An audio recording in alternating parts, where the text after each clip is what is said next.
Welcome back. Well, the treatments for depression are as varied as the forms of depressions that are out there. Here to talk with us today about a new form of treatment for depression are members of our medical advisory board, Dr. Stan Wasman and Dr. Sheila Foreman. Good to have you back, Thanks. Especially together.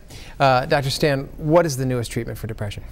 Well, last month, the U.S. Food and Drug Administration approved of a device known as transcranial magnetic stimulation to treat depressed patients who have failed standard medical therapy. Now, what this does is gives about 3,000 magnetic pulses per minute to the left prefrontal cortex area over a period of about 40 minutes, 5 days a week for up to 6 weeks. That's a pretty extensive procedure. You have to go in every day and have these magnets put to your head. Right, and the thinking is that stimulation of this part of the brain sets off a chain reaction that results in the stimulation of deeper brain structures that really help control mood. How did they discover this? That I don't know. The big they. How did they? It's probably based on the thinking that nerve cells communicate via electrochemical signals. And traditional remedies that rely on chemicals, synthetic chemicals, fail in about 1 in 5 cases. And we know that electroshock therapy, even though it's safe and effective, is kind of unappealing to a lot of people. Sure.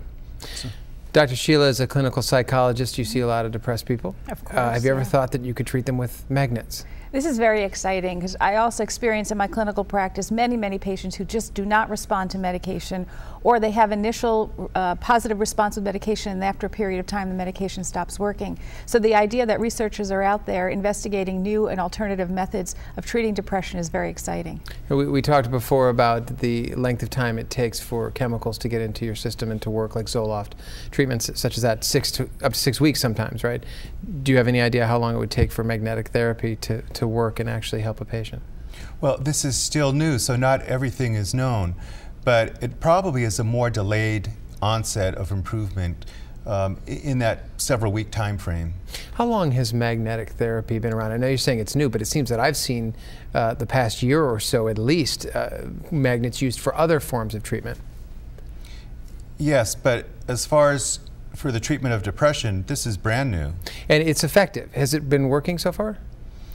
This is all preliminary, Right. but when the FDA gives its stamp of approval, it says there's evidence to show that this is safe and effective. We still should remain skeptical about it until a lot more evidence and human experience accumulates. Also, it's not cheap. A 6-week course can cost around $10,000. Really? And it's not widely available yet. But still, for those depressed patients who fail other forms of therapy, we should be open to this option. Okay, that's pretty expensive. Now, for that kind of money, Dr. Sheila, I guess people who are coming in trying a new form of therapy are probably going to be pretty invested in its outcome, wouldn't you think? I would think so. So yeah. they're going to be more apt to be open to it working for them. Well, I mean, there is always a placebo effect anytime that we give a treatment to a patient, whether it's a form of therapy, medication, or in this case, magnets. But what Dr. Stan is saying, this is cutting edge research. This is the beginning of what may become a protocol that we'll be able to use in the future. So, but right now, because it's so early, it's very expensive.